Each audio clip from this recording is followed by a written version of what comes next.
the 20-yard line. You're listening to the Kazual Sportz Show. Palmer stepping away at first. Palmer extending the play. Crosses the field. Larry Fitzgerald. Fitzgerald is going to take it into Green Bay territory. The show exclusively known as the voice of the Arizona Cardinals fan club, the Bird Gang. Fitzgerald inside the 30, the 20. Larry Fitzgerald is insane. Now with your host, Earl Burnett, a.k.a. Casual E. Bird Gang on 3, 1, 2, 3, Bird Gang. And it's another start of another week, and it's another start of the Kazual Sportz Show. Monday nights, our favorite night of the week.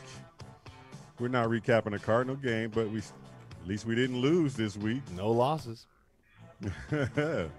I'm your host, Earl Burnett. He is Sean McConnell. We do the Kazual Sportz Show for you guys every Monday. And if you want to be a part of this show and you want to link up with us or comment on us or like us, go to our 4 major outlets on social media.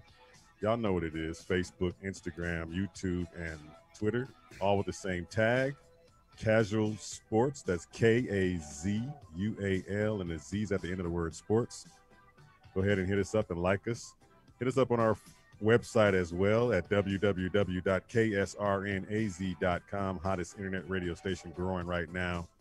And you can download the mobile apps for Android and Apple, or iPhone, I should say, where you can get the shows right to your phone there, and you can listen to any other shows that's on the network. This show is brought to you by the folks of CASA, court-appointed special advocates. Change a child's story. They continue to work in our community to get foster kids into better homes. If you want to be a sponsor, go ahead and give them a shout out or a email to www.voicesforcasachildren.org, and all the information you need to become a sponsor is there, or we can pass them on to you if you want to just go through Kazual Sportz. Give us a call at 602-563-KSRN. Also, my people at Customer First Solution, the one-stop spot for all your customer home needs: plumbing, electrical, painting, handyman jobs, all from one company. Call them at 480-877-0255 to set up an appointment. If you have work you need to get done, please send them a picture via text to that number, 480-877-0255. They will communicate with you via text and get you a quote as they take care of all your home care needs. Customer First Solutions, where you as the customer don't only come first, but your home is first priority as well. What is going on, Mr. McConnell? Man, it's another week. This was a weird week. If we're going to dabble a little bit on the NFL and our pigskin pick'ems for the neutral zone, this was a weird week, man. We lost a lot of games. We all picked the same games. We lost a lot of games. A lot of games. I looked on the thing. I saw all that red. I was like, well, at least I had the only one. But at the same time, I didn't pick up on nothing, man. Yeah, we definitely we didn't pick up on any of those upsets. And thanks to freaking Cam Newton fumbling, because that was what I would have picked up on one on that one. That would have been yours. Yeah, and I think I had one other one that somebody choked yesterday that I picked the opposite. But I'm like, oh, my goodness, man. It's like crazy. Vikings beating the Packers. No one saw that. Dolphins, Rams. Nobody Browns, saw Raiders that. was weird. It's just a weird game. The Bengals, Titans, weird games, man. Yeah, it was really weird. Bunch And of now traps. you got one going on tonight. The Giants is handling This it with no problem. This is the week of the traps, man. This is definitely one of those Halloween weeks. Because Yeah. it's like weird stuff is starting to happen. This is like anniversary of that black cat running on the field for the Giants last time, and now the Giants are playing tonight. And Tampa Bay The can't 1 get year back. curse is over. Yeah. Yeah, but yeah, this has just been weird all week long, and I mean a lot of bad weather games too. I mean, I guess that stopped a lot of teams from winning games, but True. wow, True. if you Cam Newton right now, you got to be devastated right now. You got a chance to take that game at least to overtime, or even win it, and I just didn't the carry he had previous to that fumble. I was saying he's carrying that ball way too loose. Yeah. Had it way out here. He was doing a little, you know how Cam like the showboat, trying to run like and he had that ball just flinging around like, okay. So I was like, and I'm like, put 2 hands on the ball, man. And the next play he ran that sucker right up down. Somebody got him, and that's what happens when you showboat, man. Yeah, the Patriots are gonna make you look like a fool. They're gonna have to trade for Fitzpatrick, man. I don't know what they're gonna do. Hey, you never know, man. You never know. All I can say is, Or for Flacco. Cam Newton right now, everybody might not think that this has anything to do with anything because that's his personality, that he likes to play around and do all the flamboyant stuff and the Superman. Hey, it's time to stop that crap now. You're not doing that right now. It's time to get business-like. It's time to get down to brass tacks and figure out why you can't figure out this offense and get it moving. And all that other playful stuff, that don't even seem like Patriots stuff to me. It don't even fit the Patriots. No, it definitely doesn't fit. This is an experiment that's gone wrong. Very wrong. So far, man. So far. But let's find out what's going on in this world of sports. What's going on? Yeah, what's going on? What's going on? In the casual house. Well, what can we say? The only thing that's really popping off right now, of course, is COVID-19 making its way through the NFL and college football, and it's starting to feel like something has to be done to cut this thing off and let it die down. And, this thing is spreading all over the place, man. And right now we got the two Cardinals, of course, today over the weekend came out that there were two Cardinal players that came down with COVID-19. We just found out today who those two players are, and I told you yesterday, tonight I was just saying, I just told you as far as how secretive they've been about it up until today, and it was because, of course, they're two important players that had it. Out of the whole team of 90 or 50-something players, two important guys come down with it. So it's kind of like two of your top-ranked defensive guys, yeah.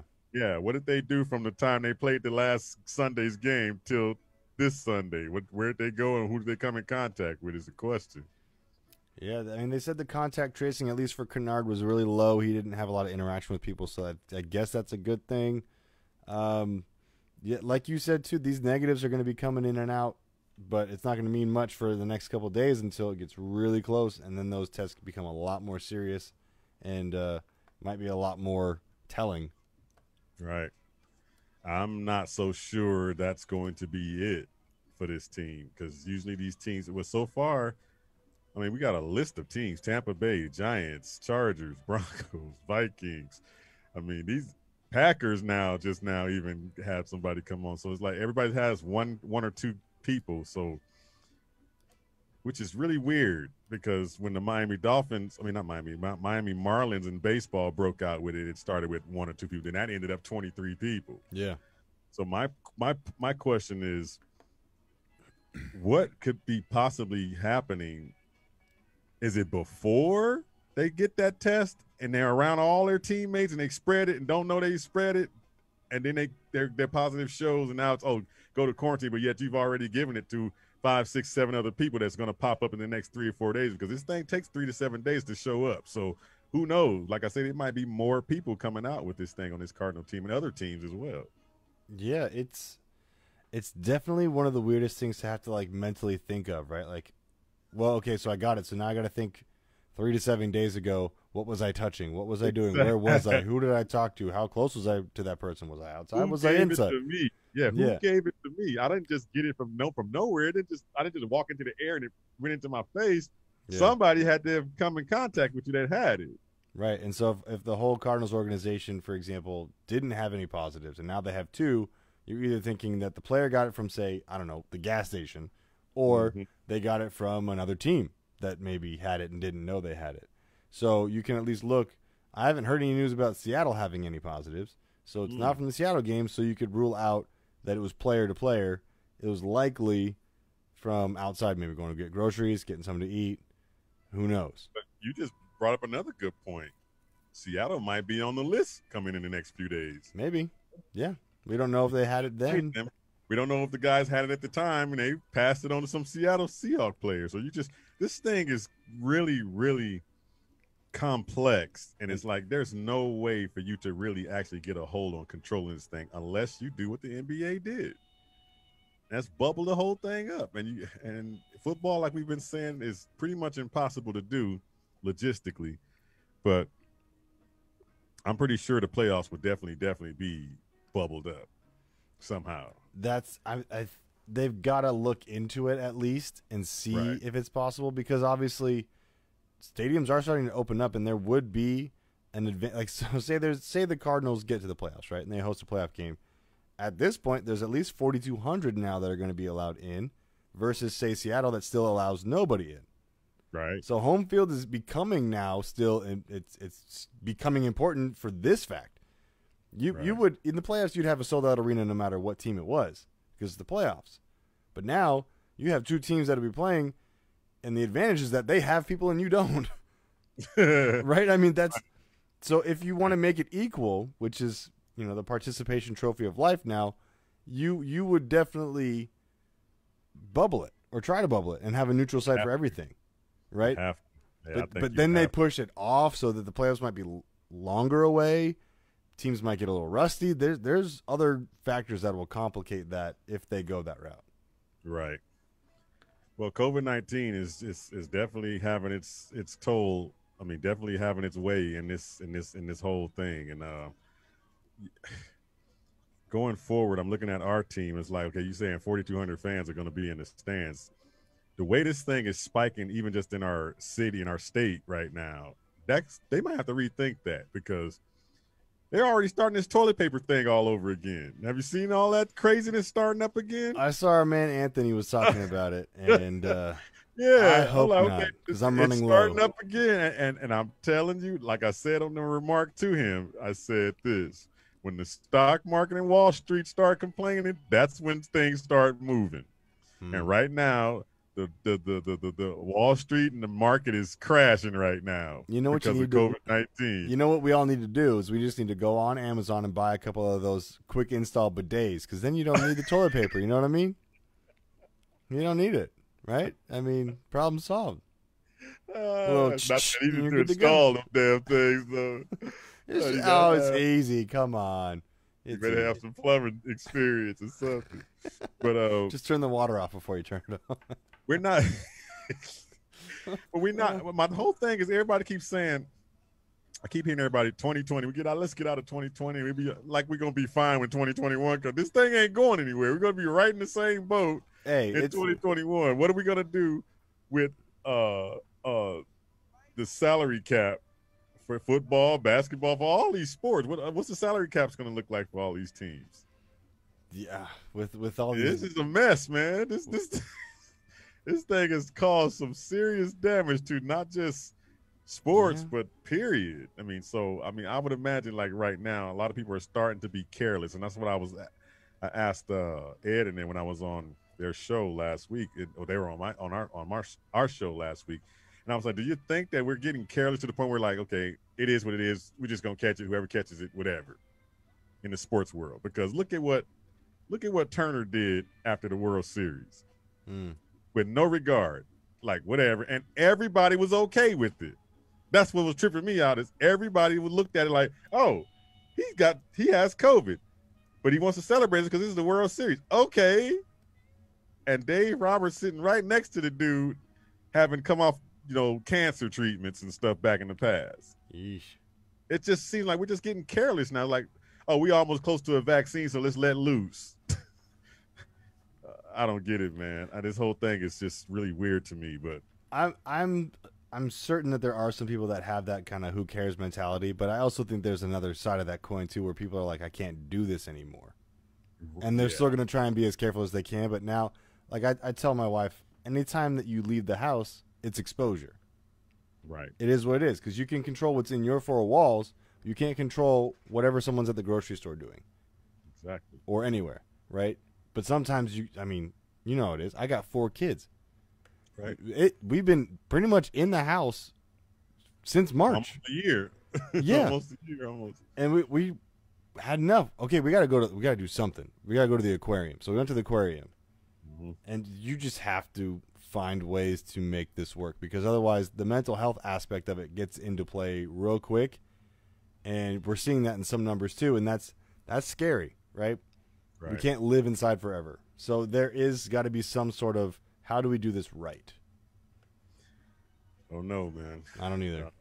The only thing that could be right is everybody's mindset has to be the same as thinking of the next person, and we never in that area. Everybody's always selfishly thinking of themselves. That's true. And that's just the world we live in. So it's hard to get everybody on the same page. So we'll see what happens with the next, few months coming up. But I mean, they're supposed to have already passed the new stimulus and all this for the market to get back where it's supposed to be, to get people to stop panicking. And now the election is coming up on tomorrow. With our trade deadline. How the heck did they put them two things together? Oh, it's the same stuff. NFL trade deadline is tomorrow, and election day is tomorrow. It's going to be a lot of confusion and a lot of headache going on tomorrow. Yeah. The Arizona Cardinals trade for Donald Trump. Wait, what?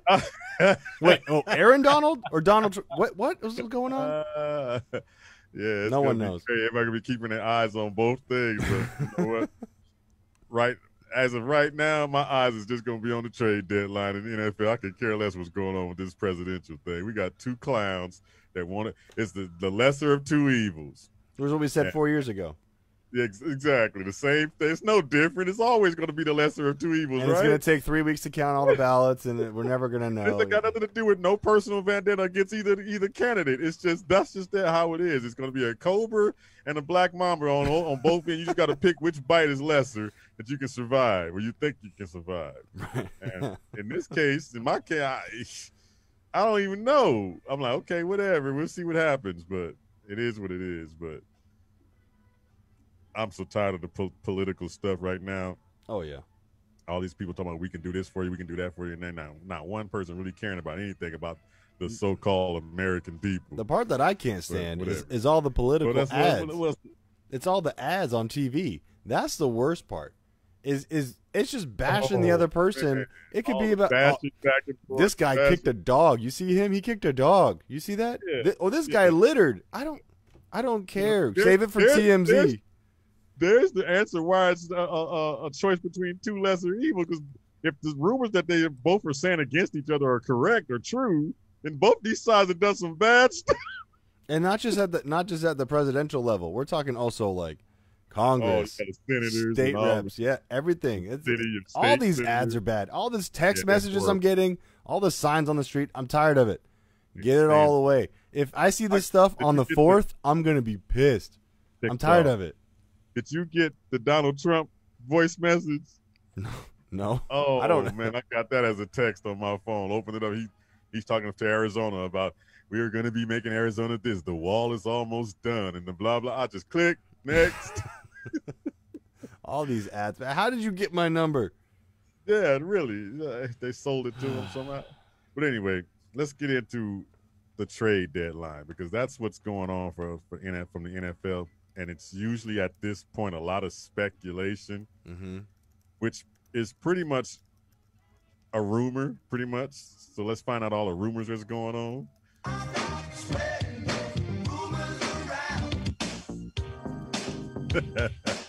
Here comes some copyright. We got a lot of rumors, man. And I'm hoping some of them will come true for this Cardinal team. But we know that's not how we play this game. When we play this trade deadline stuff, we sit around and do jack crap. We did make a trade. It's just not the blockbuster at the end of the deadline. Right. But see, the only thing I complain about, Sean, you heard me complain about this last year and the year before. Our division goes out and gets better, especially the guys that are contending. Seattle. I guarantee the Rams are going to make a move somewhere, somehow, that we're going to go, oh, damn, look at they just got those two teams just go out and hit it because they know they're in a fight for that division. Yeah. The Cardinals are right there in the mix. I mean, they're first place. They're second place right now with the tiebreaker to Seattle. If they was to tie with Seattle, they'd end up in first place. Why not go out and make a move that's going to push you over the hump, to get you to the next level, to get you to be a legit contender for that division? Now, who do you want? Well, let me just start with who they going to get. Because so far, Seattle's already, they're already having issues on their line, rushing the passer. So they go get Carlos Dunlap, right? Good move. They're going to get Jamal Adams come back from injury. Yep. And there's rumors that they're going after Stephon Gilmore. If they get that dude, we're screwed. No, Keim has to call up the Patriots and say, whatever Seattle's offering, I'll double it. Exactly. My point exactly. Because that answers more questions for us than it does for Seattle. That answers the Peterson question. That answers the Murphy being on COVID list question. It sure does. It fixes everything. I was on board with the Devontae King from the Chargers. The other guy that just got picked up, another good corner from I forgot which team it was, but I wanted us to get a star corner, and you can't get no more star than Gilmore. You really can't at this point. Now, next year you're going to be trapped in either keeping Peterson or not keeping Peterson anyway, right? So that money's going to be allocated. You could give that to Gilmore, bring him in here, and you have both those guys for at least this season to challenge for the division. And then you could draft a number 2 corner in the draft. Exactly. But we just don't do stuff like that. They're going to want a lot for Gilmore. Let's not deny it. They're going to want a lot for him. That's true. And we've already given away a 6th-round pick to get Golden. But remember, what has Steve Keim done with picks anyway? He's whiffed. Take away the 1st and 2nd round. Not even that sometimes gets messed up 1st and 2nd round. So it's like, what does he do with the picks anyway? So why not go ahead and start giving some of this stuff away? Who cares? We're on the doorstep of finally being a playoff team, and you're a couple of star players away, or maybe a star player on defense away from being here. You already have your cornerstone players on this team that are already locked up under big contracts, right? You've got your safety, you've got your good offensive line pieces, right? You've got your quarterback, you've got running backs in spades. You've got wide receivers, Hall of Fame wide receivers even. You have cornerstone pieces. A lot of pieces, most of these pieces on this team, you wouldn't even look at and say, I'd rather have so-and-so. You'd rather have what you have. So why not make that move and say, I'm done. You can have all my picks. I don't need them. Exactly. But I just don't like how we just sit back and watch our division get better. Now, Seattle's got another move that's rumored. But thank goodness this team said no way. But there was rumored that they were trying to go get Aldon Smith from the Cowboys, which I thought we should have been on the phone just as well trying to do. But Dallas, thank goodness, said no way. Jerry Jones said that ain't happening. So I'm like, okay, good. Because if they ended up with Dunlap and Aldon Smith and somehow pull off Gilmore, now they got a defense to go with that offense. They better. We have to counter their move. I mean, when you're in a chess match or you're in a battle with another opponent and they make a move, you're gonna counter a move to be better, right? I mean, at least that's how the game is played. But I don't know, man. We just don't do that type of stuff. Other rumors going around right now: the New England Patriots need another wide receiver, or they need a wide receiver for their outside. Because they don't have anybody to throw the ball to on the outside. Edelman's their inside guy, and he's getting older. You can tell he's getting old, and they don't have anybody on the outside. And our boy from ASU has just not been the guy. What's going on with our boy N'Keal Harry? Why hasn't he flourished in that offense? And why hasn't he become that star we saw at ASU? It has not translated. Why? Is that all about Bill Belichick and his Patriot way, and they won't let him loose? Or is he just not picking up this NFL game? No, look, we already mentioned it. It has to do with who's getting you the ball. Exactly. It has to do with who's getting you the ball. We thought, okay, Cam, hey, this could actually work. If Cam bounces back, this might work. This is going to do well for Harry. It didn't work. We have inconsistent quarterback play. And basically, when you have Cam on the field, they're just trying to run him around, have Cam do Cam things. That's not going to work. It's not going to work. They saw it. So New England's now in the quarterback game. They need to find a quarterback quick, fast, and in a hurry. Unless they're taking this year as let's just see the experiment, throw everybody off our game, and then trade up and draft Trevor Lawrence next year when no one's thinking about it. They might do that too. Who knows? It's the Patriots. You can never, ever predict what they're going to do. Right. But I don't think it's anything to do with Harry's effort, his talent, or his ability to pick up a game plan. I think it has everything to do with the guy who's throwing the ball. Okay. Well, he's also hurt again, so maybe it's just injury prone. It's a weird year too. A lot of people are hurt. It definitely because of no off season. So, But it was rumored that A.J. Green could be a guy that they would go after. That's a smart move. That would be a heck of a move for that team. But like you said, it's not going to really matter if the quarterback ain't getting on the ball. And like you said, Cam Newton, he's to me, he's always had an issue with touch of throwing the ball. He's got to throw that rocket all the time. Yeah. You ever see that all the time? Yeah, it's Like never when he as throws soft. it has to be a rocket ball every single time. Yeah. And he's just, man, I don't know what's wrong with that dude. But who else needs another receiver? Of course, at the draft, the Green Bay Packers were said to go out and get somebody for Aaron Rodgers. Or maybe this is why they didn't do it, because now here's a time where you can go get a guy that's got some veteran savvy, somebody that's kind of fell off from the stardom, and can get back with Aaron Rodgers and become a star again. You can get him for cheap. That's Earl Sean Jeffrey. Very cheap. Get him cheap. Because the quarterback that's throwing him the ball now, I'm pretty sure he'd be like, give me Aaron any day.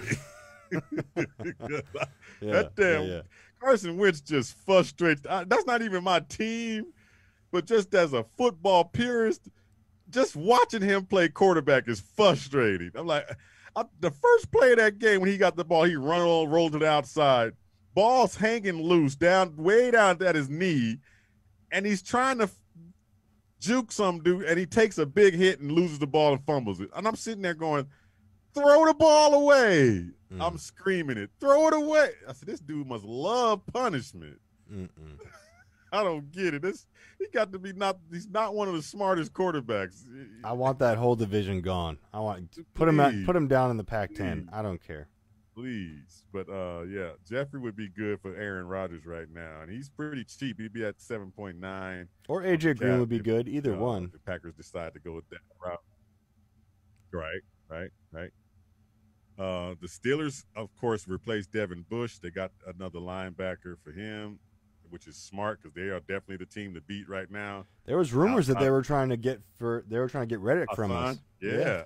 I thought that would have been a good move for them too. But Hassan Reddick is playing while he's putting stuff on tape and while he's valuable. I thought that would have been a good move for the Cardinals to make. Yep. To get something back for it. But yeah, no, that was rumored too, but it didn't happen. Like we talked about Desmond King already. Who else is out there that we looked at? Chargers traded Desmond King already to the Titans, so the Titans get better on their secondary. The Saints send Alexander, Kewan Alexander. I got it backwards. The Saints acquired Kewan Alexander from the 49ers. So that's the 49ers saying white flag, right? That's like, we quit. We give up. I mean, it kind of reads that way, right? But they did get Kiko Alonso in that trade with the conditional fifth. So it's kind of like they're doubling down, maybe just on Quan Alexander in the contract. Because I feel like Kiko's contract might be a little bit less. So But if Kiko Alonso was performing like Kiko Alonso used to perform, then it's a win. That trade. Right. Yeah. Right. So my thing is, that's like they're just throwing him in there because he ain't even really performing up to speed right now. And now with Jimmy G and Kittle out for a couple weeks each, I can see the white flag being waved, but when they come back, they're still going to be a good team. They were still playing well. So I can't count them out. They're a good team in one area, and that's running the football. Yeah. And getting their backs the ball out of the backfield in the passing game. But everything else, they just look very mediocre. They do to me. They don't look powerful to me when it comes to dropping back and throwing the ball to a wide receiver. They don't look powerful at all to me. They look powerful when they're throwing to the tight end. They look powerful when they're handing the ball off to those running backs. But I'm also talking about their defense. They have a very solid defense. Right, that's true. And it's kind of the Colts effect right now. That's what's keeping them in games. That's true. Yeah, keeping them somewhat in games. Right. Until the ball turns over to Jimmy G. We'll talk about that later. The Lions are rumored that putting Kenny Galladay out there. Interesting. Wow, that's a name. And they just acquired Everson Griffin from the Cowboys. Correct. So they Lions are trying to. I don't know what they're doing. I mean, Galladay's part of why you're good. Why would you send him? It is the Lions, so really don't know what they're doing, right? Exactly. But it also said that Marvin Jones was the actual one they were shopping, but they said they will still talk to people about Galladay. So, because both of those guys, I think they're in their last year of their contracts, and both of those guys are going to be looking for good paydays next year. So, I don't think they're going to keep both of them. But Galladay is 26 years old. They're going Aaron Rodgers type weapon that they can get that would into the division. Man, that would boost them up like crazy. Yikes. Avery Williamson is the linebacker that replaced Devin Bush for the Steelers, so that's who they went out and got. So, some interesting a lot moves. of other rumors going. A lot of things that are, rumored. But, I would love to have seen the Cardinals get a little more active. I mean, we still got time, but usually, remember, if nothing happened right up until this point until now, it's not much going to happen because remember, any guy you get right now got to be out 2 weeks anyway because of COVID protocol. Right. So he's not going to just jump on your team and help you right away, but it's going to be, man, it's just tough to sit back and just watch everybody else do stuff and you just sit back like, great. There's an AZ Central article out that has rumored players for the Cardinals. If you want me to go through someone that would be interesting to go for, let's see if it gets you excited. Oh, let me give you one that I saw, and before I'll let you do that one. But it was one that just would have been so perfect for this team, and that's the dumpster fire that the Jets are doing. Mm-hmm. They were trying to get rid of Quentin Williams, and I said if we could get that kid on our offensive line, but he got traded, right? Amazing. That would be amazing. But yeah, go ahead. Whoever else you had. So he was on that list. He was definitely on that list. Okay. This list also had Cardinals should trade for David. Is it Njoku? Is that how you say it? From the Browns. But see, I heard that one way back when I was going. That didn't make sense to me because Dan Arnold is handling the job just fine, and then when Max Williams comes back, he's the blocking tight end. Why do we need another? And there's no room to have a tight end that needs the ball to be thrown to him a lot. We got too many receivers. Look. Cardinal writers love dreaming about tight ends. We just do. That's what we do. Okay. It's just we've never gotten one. We just want one really badly. Right. Here's some other ones. Makes sense to me. Kevin Zietler. Okay. For the offensive line from New York. Yes. This one makes no sense. NBC Sports was saying the Cardinals predicted to make trade for Adam Thielen. Wow. You do that, you're like, where did that come from? NBC Sports thought that. Josh How long Schrock. ago was that? This article is from AZ Central detailing other rumors from other people, but the AZ Central article was on the 2nd. So today. Man, that would not make any sense. That's a need we don't even have. That's something we don't even have a need for. That's just a surplus, right? I mean. Yeah, basically. Adam Thielen. Nah, I don't think so. Stephon Gilmore, Ryan Kerrigan, and Mike Hughes, other potential options. Gilmore would be so cool. I'll take Kerrigan, too. Kerrigan or Gilmore would make so much sense for this team. Kerrigan, man, he kind of. It's on a bad team. Yeah, he's just on a bad team with bad juju going right now. Just can't, need a change of scenery to get him back to that caliber he was at because he was a baller back, and he was a wrecker back then. So get him a nice little change of scenery would be cool too. They had Ryan Anderson too, that was on the same Washington football team they were trying to get rid of. So it's two guys on that defensive end for Washington that they were because there's a cluster there with Chase Young's not getting a lot of snaps, so they got to get rid of one of these Ryans, Ryan Kerrigan or Ryan Anderson, and they're just trying to figure out which one it's going to be. But either one, I would take Kerrigan for sure, but either one would be cool to me. We need another defensive end right now. We need to get really intimidating on defense, and those two moves would definitely do it. Yeah, exactly. And I'm going to say no to J.J. Watt. I'm throwing that out there now before we even deep into it. No. That was going to be my next question. It was going to be, okay. But then again, when you think about the Cardinals, they've already said no to Clay Matthews. So why would they turn around and say yes to J.J. Watt? It's like they don't want that older defensive end type guy. They need somebody like a hybrid young guy that's kind of got yeah. But Watt, to me, would be star power, of course, but he has not looked the same. In years. And I wondered if that's got something to do with where that team is and why he's not giving the effort. Maybe. Can he still bring it? Do you think he can still bring it the way Watt used to just put it down every game? Can he still bring it? I don't think he can be that Aaron Donald type now. I think he would be more of the Dwight Freeney a la 2015 Cardinals type, where it's like, oh, look, it's third down. Put J.J. Watt in and see what happens. But then he costs way too much money just to be a third down rusher. That Yeah. was way out of. That's why I'm saying no. It makes no sense. All these fans out here saying it. You're right. No. You're right. It would make absolutely no sense just to naming names just to have a star name for the sake of having a star name. That makes as much sense as putting Des Bryant with Josh Rosen. No. Stop it. You stop it right now. Hey, at the time when they had no receivers. All right. Okay. But anyway. You just be getting me on this Des Bryant thing. Never going to let it go. I'm going to make a shirt about it. Yeah. As soon as he get on that Ravens team and start balling out, I'm going to be the first person to say, You're right. I told you we should have had. You're right. He's going to have one reception for 3 yards and a touchdown, and you're going to be telling me I told you so. Yep. Oh, man, we're going to take a break here. When we come back, we're going to talk about the Cardinals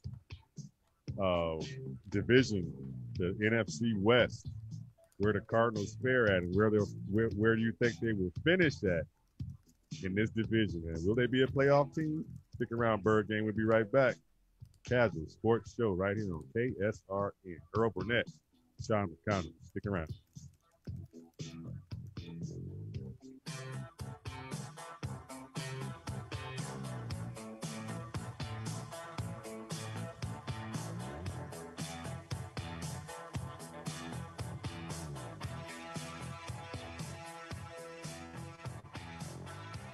We're going to take a little break, but we'll be back in a while, so don't nobody go nowhere.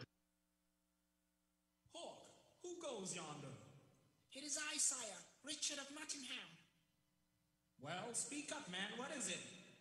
News from the east, sire. Larry Has returned. Stop lying. Larry. You need Larry. Larry! Send a message. Larry. Larry! Fitzgerald has returned.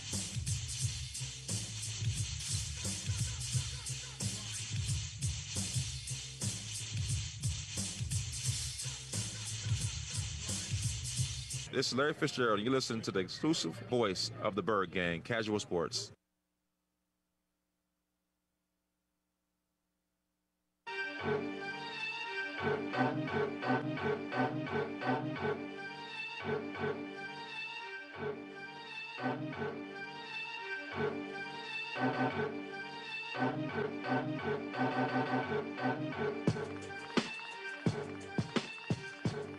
Welcome back into the Casual House, Bird Gang, Suns Nation, all you fans out there in the Valley.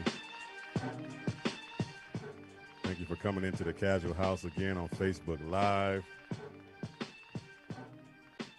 I better get that off of there for Facebook start tripping on us. YouTube will. YouTube will. Whoa. Exactly. Whoa. Whoa.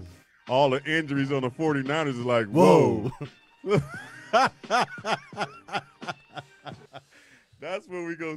That's where we headed, man. Because now, what took place in that game, or in that game, actually went the way I wanted it to go. The 49ers to lose, because now somebody is on the verge of being eliminated out of this thing, right? Yeah, it's definitely more defined. It was a win-win either way for the Cardinals, right? I mean, it's either muddy waters and anything can happen, or and first place, or it's defined and you know what you have. Correct. Right? So you know when you're in a trap game going back with San Fran for the next game. Correct. So it's a win-win for the Cardinals. Yeah, I still would rather see Seattle lose. I kind of enjoy seeing Seattle lose more than seeing the Rams and Seahawks and Niners lose. Right. I think it's just because I know like the Niners will choke, whereas the Seahawks haven't choked in the past, minus that 1-yard run in Arizona. Thank you for that. But I like watching Seattle lose more than I do the other teams. Right. I heard a lot of people that wanted Seattle to lose the game because they wanted the Cardinals to get in the first place and blah, blah, blah, which is fine. Either way would be cool. But for me, like I said before, that keeps all 4 of these teams in the mix. Mm-hmm. If that would have happened, all these teams would be 5 wins. It would be even, dead even, with half a game splitting each other up, and then knowing that going forward, when it comes to this division, it's going to be close. It's going to be a game or game and a half. It's not going to be nobody pulling away 3-4 games. Right. So somebody to get eliminated 2 games out of the division, already losing 2 games, that's big. And that's what I was going at when I wanted them to lose. And then you just add some fuel to the fire when they got 2 more injuries again with Jimmy G and Kittle going out. So that's going to make it even worse for them. They could end up 5-7 in the next two weeks. They could. Very well could. I mean, no, 4-7, 4-8, 4-7. One of the two. I wasn't going to let you do math, but you're good. Yeah, I know what you're saying. And the Rams could be in some trouble too. Okay? Now, they didn't give us much to look at on tape when it comes to Tua, except that if you get pressure on him, you can rattle him. I mean, that's with any rookie quarterback. We know that already. But nothing was pretty much sit on tape for us to go, okay, now we know what we're doing. No, I mean, the Rams looked horrible against that team. That defense wasn't that dang on good. And they go their next 4 games are brutal. It's Seattle, Buccaneers, Niners, which they'll probably win the Niners game, even though it's divisional, and then us. That's rough. Man, I know we haven't played them yet, but that's a tough 4 games right there. I might have to recheck what I just said, that it ain't going to be a 4-game pull away or 3-game pull away. The first 2 teams might pull away from this thing. It's going to be a 2-team race if that happens. It might be. Man. I hope so. Okay. I hope so too, because that Ram offense, when we play them, they give us problems. I don't know why or how. And I look at that Miami defense, I'm going, wow, what did they do to stop that thing? And you know what I just saw too that was really interesting? Flores was the defensive coordinator in the Super Bowl against that Seahawks team when he was with the Patriots. Yep. And he brought that same defense out and just took that offense apart again. Yep. That was amazing. It'll be interesting to see how Brian Flores game plans against this offense, because it's a little different. There's a little bit more complexities against it. He's got to account for somebody on this one. He can't just be thinking he can just rush that passer the way you're doing a sitting stone like golf. And not to mention, have a stone back there. Can't single cover your receivers either on this team. So who are you going to pick? Right. So let me ask you this: What got on tape for Tua that would give you any concern, or give you any? Not I won't say concern, but what would you think? How do you think we can fare against what we should bring to the table going up against this kid that didn't really do much last week? Under 100 yards passing, and a lot of fluke plays helped him win that game. Yeah, I mean, it's 93 yards. He had 10 incompletions, 1 touchdown. It wasn't like he was lighting it up, like you said. I mean, there was. He wasn't lighting nothing up. You had 47 yards rushing. It wasn't like the offense did anything. It was really a field position game. And when you flip that and look at the Rams' total offense at 400 plus, it's like, how the heck did they only score that many points and couldn't win that game? They got all the offense rolling up and down the field on them. It's a good red zone defense, I'll tell you that. That Miami defense is a lot better than. And then the irony, of course, is that defense didn't show that until Tua was playing, right? Poor Fitzpatrick had to deal with the defense that gave up all these points, and now they're playing good all of a sudden for Tua. Maybe they were just trying to tell somebody something. And you look at Miami's receiving, everyone had double digits, but no one had anything higher than 16 yards receiving. 16 yards. That means that they got the kid dinking and dunking. That's it. So, okay. Check down. Guess what? You know that blitz that we did at the end? They're going to see a lot of that. A lot of messing with your head in those short passing lanes. Right. That's all you can do. The only way the Cardinals could lose to the Dolphins is to do exactly what the Rams just did. Give the ball away. Play down to them and give them the ball in short fields. I mean, if he can't score a touchdown on the 10-yard line, then, something's wrong with you. Yeah. And then if you got a stone sitting back there at quarterback that drops the ball when you hit him and you pick it up and run it for a touchdown. I mean that fluke stuff like that is the only way that we can lose this game to that team, because that team has absolutely nothing that scares me on offense. Yeah, it's weird. Like you're saying, the stats, they just don't make sense. It looks like the Rams player stats should be on the Miami team. Cooper Right. Kupp, 11 receptions, 110 yards. I can see a DeAndre Hopkins going for that easily. Hell, I could see Larry Fitzgerald going for that easy. Exactly. I think they had a gang of first downs in that game too. And I mean, Robert Woods had 85. He almost had 100 himself. I mean, they almost had 200-yard receivers, and they lost by 2 scores. So that's all in between the 20s then. So just between the 20s, they balling. Balls all over the place. And then the Dolphins stiffen. Isn't that the MO for the Cardinal defense? That's our bend, don't MO. break, right? We give up a lot of stuff, but we don't break when it comes to the red zone. So I don't even think that team can move the ball on a drive past 75 yards, starting at the 25 and do a drive downfield. I don't think that can happen. With that quarterback barely throwing the ball, and unless he sneak one on you on a deep one or something, and you just give up or a busted coverage or something like that. But yeah, they're not looking like they're supposed to. I don't think they can score a lot of points on us unless it's those type of points that they got against the Rams. Miami only allowed 1 sack. Right. Oh, okay. On just the flip 1 side sack. of that, the way that defense is playing in the red zone, can the Cardinals break through the red zone and score on that defense? And Kyler Murray will be the X factor, of course, we know, because you have to account for him. Mm-hmm. You definitely have to account for him on the goal line. Yeah, so and the option play. Right, that can open up a lot of things for, that what we do that makes us a little bit more dynamic than some of these other teams that Miami's been handling. And somehow they 2-1 in this NFC West, blasting everybody in this NFC West. They just blasted the 49ers, blasted now the Rams. They lost to the Seahawks earlier in the season, but so we definitely can't come in here and lose this game. We better win this thing. We got to win this game. We got to do it handedly, I think, too. Look at the Cardinals' schedule going forward. They got this Dolphin team and the Buffalo Bills coming up. 2 winnable games, in my opinion, because I don't think Buffalo is that mighty. Although they're a formidable team, they're a good team, but I don't think they're a team that you can be afraid of. It'll be a good game for sure. Yeah, it'll definitely be a good game. That's for sure, yeah. But I mean, it's at home here. It would be. I still think it'll be a winnable game for the Cardinals. But my whole point too is how they focus and come in and look at these 2 teams they're playing, especially the Miami game. Will they play down to Miami and not play the way they've played that Seahawks game or the 49er game? Right. Will it be a Lions game or a Panthers game? Thank you. Exactly. Where they lose focus. Oh, we got 2 guys that had COVID, so now our focus is gone. I mean, if you're that weak-minded, then no, you're not a playoff team.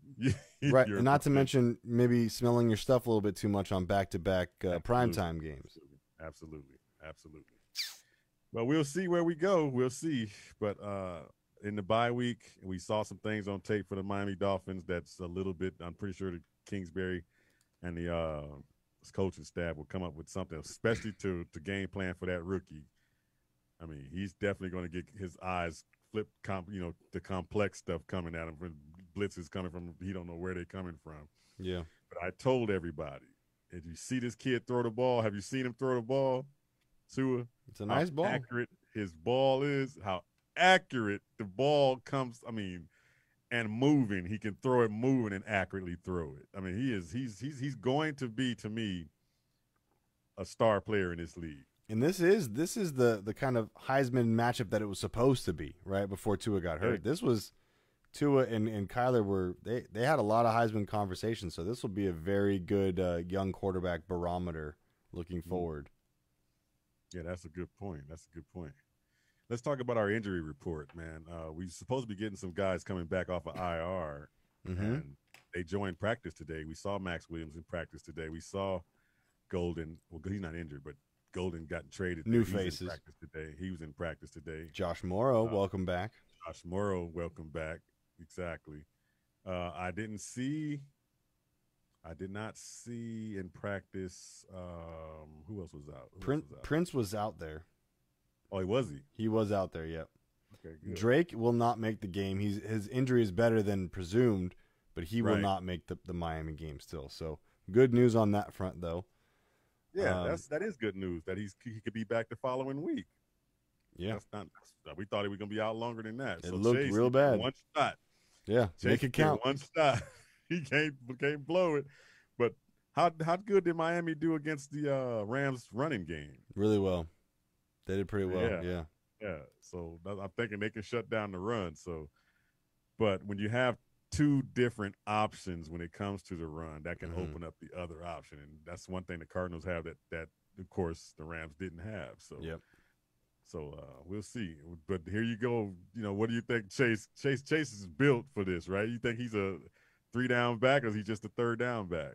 No, I think he has the capability of being a 3-down back in this offense, because this offense isn't just about pushing the ball 3 out of 4 times, right? This offense is about giving you the ball in your hands on a pass, run, option, fumble, Ruski. It's all on the table for this team. They play any play that sounds good in the moment with the stats that go for it. So I think Chase, I'd like to see Chase get 80 yards in this game, maybe a touchdown. It's not going to be that Giants game where he showed out last year. It's going to be a moderate game. It's going to be a good game. It's going to help move the chains and keep this offense in rhythm. I wanted to touch on something real quick that I forgot to touch on, and that was the Seahawks and how DK Metcalf just turned loose on his other on the 49ers. And all season long he turned loose, but then that Cardinal game he was locked. Yeah. He was locked up. He didn't run loose like that. And that's given us, I think, the heads up on this team, because that's their number one weapon. And if you can take their number one weapon away from them, I mean, Tyler Lockett is dangerous. He put up 200 on us. We see that. But, I mean, if we're the only team so far that has handled DK Metcalf, we're probably the only team in the league that can beat Seattle. And this is, my Patrick Peterson and the way he covers big receiver. Remember he had games like that against Megatron. Right. And I was just about to say, this is me being the Peterson apologist. This is Peterson. Does he need more respect? Should he get more respect for that game, that performance? Absolutely. This is the best game that he's had in probably the past 2 years, right? Yeah. It's a solid game all around. And he even had to kind of get on to Lockett at some points too, and was just beat by great passes. Yeah, he's not going to do too well when it comes to the speed receivers anyway now, because he's lost a step anyway. And even if he's on the hip and the ball is right in the guy's hands, what can you do? Nothing you can do about a perfect pass. That's nothing you can do about that. But when he sees that big guy, he becomes a problem for that big guy. Yeah. He's very good with his hands and moving his hips and getting in that guy's face and just being a tyrant where that guy can't get him off of him. He's like a peasant. Yeah, he almost likes being a little bit undersized in matchups, right? He likes going up against the biggest guys. I remember the Megatron matchups, man. He came out of one of these games with blood all on his gloves. And I have those gloves. They're in my garage. Yeah, that's right. Yeah, you do got it. I have those. Shout out to P2. So he loves playing Julio Jones and Megatron. And he loves the big receiver. He's always had his bigger and better games against the bigger guy. Which is why Julio is. That's why Julio is always kind of giving him fits, because Julio's a hybrid. He's fast and he's big. And that's always been that's like the real battle where you see Peterson kind of be like, man, he's beating me on some of these. That's always a fun one to watch. Yeah. Well, that's the game that's coming up, is the Miami Dolphins, and not much on tape for Tua, but the Dolphins put it on the Rams, and that's supposed to be a good team. So can the Cardinals show up first, focused enough to win this game the way they should win this game, because they should win this game. So other than some fluke stuff like we saw against the Rams, that's the only way I could see it keeping them in it. And that's another thing I was going to say. The only way they can win this game is if we keep them in it by giving them short fields with turnovers. And, they finally got a kick return, a punt return in that game too. That all season long, special teams have not. That's the first punt return all season. It's been quiet. It's been ghost when it comes to punt returns, and so all of our special teams tackling has been pretty solid. So hopefully we don't let that, what's his name, Grant, fly through the dang thing like he did. Hey, we still got the man on fire. We're good. Man on fire. He'll stop anything. Give me two of what you think the Cardinal weaknesses are right now. For once, Earl, I'm glad to say it's not the tight end. It's not defending a tight end. Can we just say that? Can I just? Right. Thank you. I'm going to say starting slow on offense. Okay. And I want to have a defensive one, but all that's coming to mind now is offensive penalties. Yeah, I'm with you. I'm with you. The pre-snap penalties, the killing us, drive killers, what we call them. You do those things, maybe your defense is off the field a little bit longer. Maybe they're a little bit more rested. They can play a little bit better. It does wonders for your team when you're balanced on both sides of the ball. It just does. I agree. Those were the two areas I can see them being, need some improvement. I think they need to improve also in the run-stopping department, too. They've been getting gashed by some running backs that are lower caliber running backs. But offensive linemen have been making holes for these other running backs. So the run-stopping right now in our interior is allowing too many gash. When it's not gash, it's like they're getting gashed like yards, but they're getting gashed in between the gaps, and guys are making it to the second level. Yeah, the game that sticks out the most is definitely that Adrian Peterson performance with the Lions. That was one of the ones where you're going, wow, how are we not stopping? Stats don't usually lie. They usually give you a marker of where we are. We're giving up almost 5 yards, like 4.4, 4 point, somewhere around there per carry on an average. So we haven't played no superstar running back. I mean, Ezekiel Elliott wasn't a superstar at the time, because of where Dallas is right now. So, right. And we handled him pretty good. But other than that, everybody else that's been averaging that 4.5 on us is not that, star running back. But why we keep giving up those yards to these teams? So you don't want a team that can run the ball on you, because that starts to open up other stuff. Yeah, it gets messy. Other than that, strength-wise, man, I think that's their strength. I mean, strength-wise, the offense is the strength when they're on. Yeah. And like you said, one of their weaknesses is starting slow. And have we had a opening drive touchdown yet this season? I don't think so. None that rings a bell. I don't think so. I think every first time we've touched the ball. That first drive of every game, I'm usually texting you mad and thinking that the game's already over, right? I don't think we've had one. Yeah, it feels about right. Yeah. You always tell me, here we go again. This is that. This is this. This is that. It's true. Yeah. So, yeah. Yeah, the Cardinals are allowing 160 yards rushing on the season on average. Yeah. See, that's what I'm saying. Miami only allowing 98. And clearing that up is going to be what? I mean, you should have brought somebody in to help do that on the line, the interior line. But bring in a Kerrigan, man. Now. Yeah.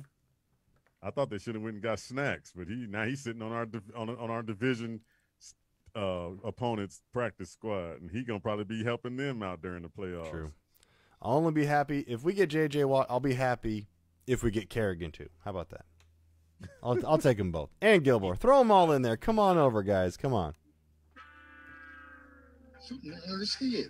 Must mean can't get right. Can't get right. That's his name? Yep. No, can't get right. Can't get right. That's you, baby. Can't get right. Can't get right. It's only two people on this list today. One's a coach and one's a stupid player. What was this dude on the Bears memes doing?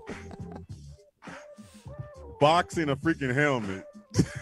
What the hell was that all about? Yeah. How stupid can you be? It wasn't bright. Now, when somebody reacts like that, there's only two things that happens, in my opinion, from where I come from. Either somebody spit in your face, or somebody called you a blank or something out of your name about your mama or something, and that just, things like that, I can't even say I understand it, but I would say those are reactions to that type of thing. Yeah. But they said this dude got mad because his mouth guard got snatched out his mouth.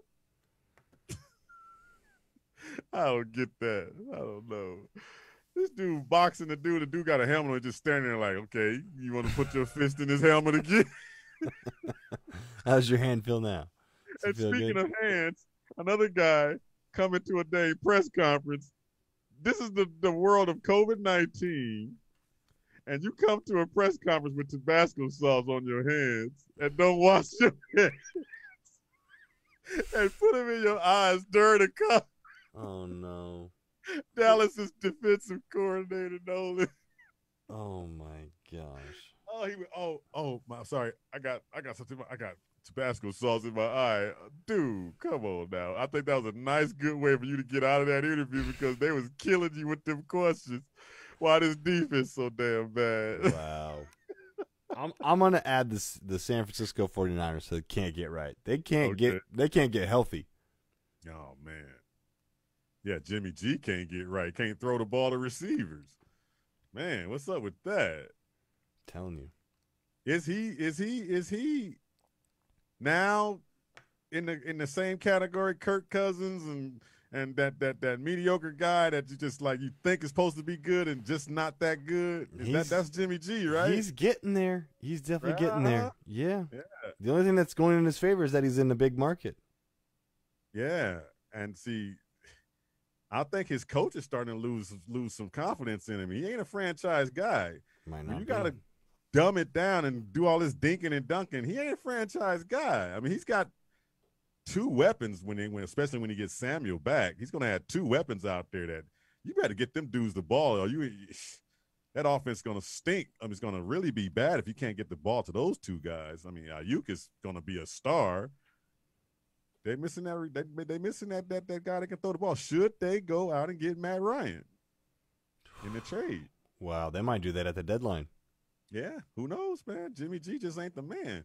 Wow. You need to go into another field, man. Probably go check the porn sites to porn industry out because he got the face for that. That's what everybody keeps saying. Oh, my gosh. I'm just repeating what people are saying, but, hey. Breaking news. Yeah, breaking news, really. This has been the Kazual Sportz Show on Monday night. We do this every Monday together, me, Sean, and I, and we love bringing you our perspective from the Cardinals game. But, of course, we didn't have a game. But going into the next game, Bird Gang, let's hope we can stay on this roll, this roll we're on right now and winning games and taking over that division because we are probably the better team in that division if we make a move or two on this deadline. Now, I'm just kidding. We are. Kazual Sportz Show. We'll check you guys out, Bird Gang. Until tomorrow. Peace out. Peace.